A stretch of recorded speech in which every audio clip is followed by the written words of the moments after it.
Alan Rickman states that teaching theater is a collaborative journey where students and teachers learn from each other every day. So, what exactly makes that learning collaborative, and what makes a great theater teacher?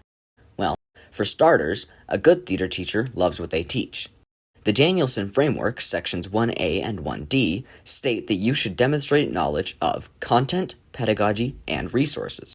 Loving theater is a reason people would seek and learn those things. They'll deconstruct the art and find out what makes it tick. There's a drive to know the content and how best to teach it, as well as resources for both teachers and students. By loving your content, you'll find it easier to teach to others, but you'll need to keep track of student progress, and that is where assessments come in. Section 1F of the Danielson Framework highlights what assessments should look like and how they're used. Assessments for acting would be used to deepen the student's understanding of the techniques behind acting. A good theater class would use both formative and summative assessments. Formative assessments would appear mostly in the form of scene previews, when you watch a piece while it's still undergoing the rehearsal process. These previews would have a clear criteria that the student is aware of to give them a goal to work towards. During the preview, the teacher can assess the things going well with the piece and the things that could be improved on.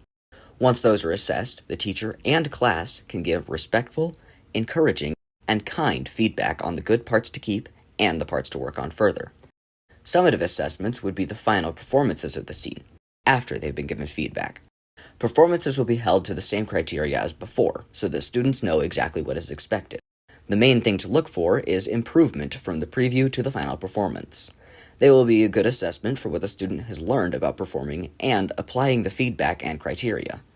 Now, you may be wondering what the criteria would look like for an acting performance, and that would be the given circumstances. Created by Konstantin Stanislavski to help an actor get into the mind of the character they're playing, it starts with the basic questions. Who is in this scene? What do they want to achieve? Why do they want it so badly? When in time is this scene? Where in the world does the scene take place? Michael Shurtleff took the given circumstances and brought them a few steps further, creating the 12 guideposts of acting. These guideposts make a great base for learning objectives in the first few days of class. They also provide a very clear criteria for assessing a scene, by using questions like, was the relationship clearly defined? Could you spot the conflict in the scene? Was the moment before clear? And so on. These make for good criteria because the time will be spent in class explaining each one and their importance to making a great scene. The students will have a clear understanding of what they're working towards when rehearsing their pieces.